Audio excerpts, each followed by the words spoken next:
I am a primary school principal and I have 4 children of my own. I first experienced my hearing loss when I was 49 years old. I was also a school teacher at the time, and that hearing loss came in the form of tinnitus at first, and after various medical and audiological testing, it was determined that I had an acoustic neuroma, and as the result of the operation to excise the acoustic neuroma, I became totally deaf on the right-hand side. Before I got my implant, between losing my hearing and receiving the implant itself, life was a sort of a perpetual retreat from social situations where I couldn't hear what people were saying, or if there was ever any noise or any sort of background noise in restaurants or cinemas and so on, it became impossible for me to function there as a person. So I used to withdraw and just live my own quiet little life. So it was quite a horrific sort of experience of diminishing returns, so to speak. There were many years with this hearing loss without any relief in sight. So I suppose we resigned to the idea that this was the new life for Chad. And I remember clearly restaurants became almost a no-no because we didn't really enjoy being out in noisy environments. So something which we used to like doing became significantly reduced. And then Chad found out through reading an article in the newspaper actually that Professor Atlas was in Perth and he had a possible solution to his one-sided hearing loss. He contacted Professor Atlas, and in the end he got an appointment, and he was a successful candidate for one of these remarkable devices. It wasn't really an operation, it was really just a little procedure, and he was fitted with a Baha. The Cochlear product that I have is the Baha, Divino Baha, and it fits in very nicely behind my right ear, as you can see, and I find no embarrassment in wearing it. I first learned about Baha through my daughter, who was living in France, in Lille at the time, and she sent me a newspaper article or magazine article about this new invention which was being developed. I later heard from my surgeon that Baha implants was being conducted in Perth, and I leapt at the opportunity of having an implant. When I had the sound processor fitted for the first time, it was, I could hear a voice, which was my wife, saying, "Can you hear? Can you hear?"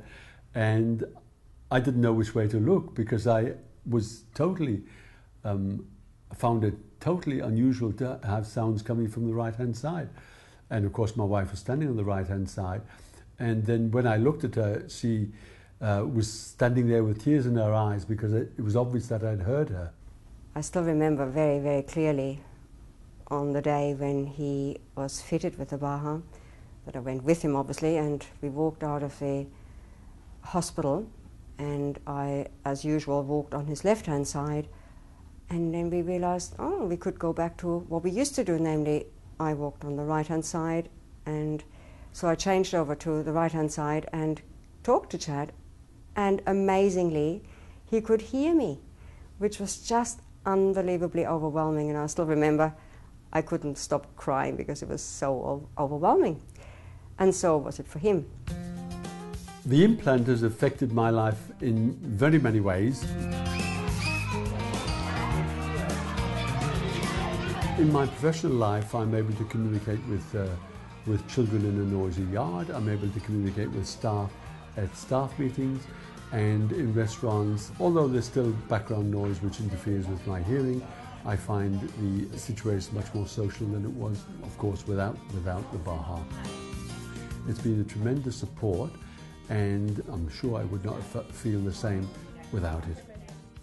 I've used an accessory with the Baha, and that was an FM, and that gave me also an extension for hearing, especially in those situations where for example, in a restaurant where there's background noise.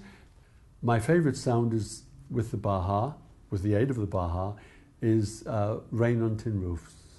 I find that tremendous because I don't get wet and I can actually hear it.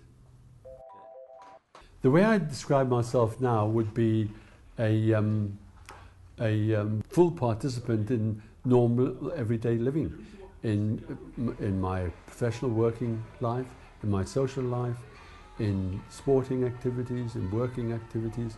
I feel as if I've regained a lot of the things I had lost through losing my hearing.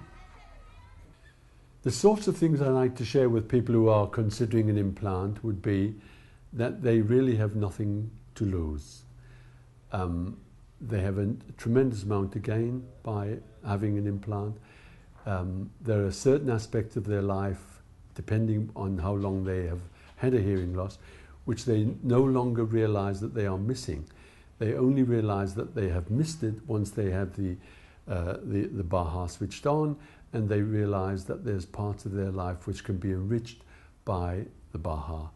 And it's might seem a little bit strange, but there are certain aspects of your life, there's certain behaviors you might learn by having a hearing loss, and they might be regarded by other people as, you know, you're a bit antisocial, you're a bit of a snob and so on. And it is only when you realize the benefit of having the Baha that these things fall away and you are able to participate with people again at the fullest level of human activity.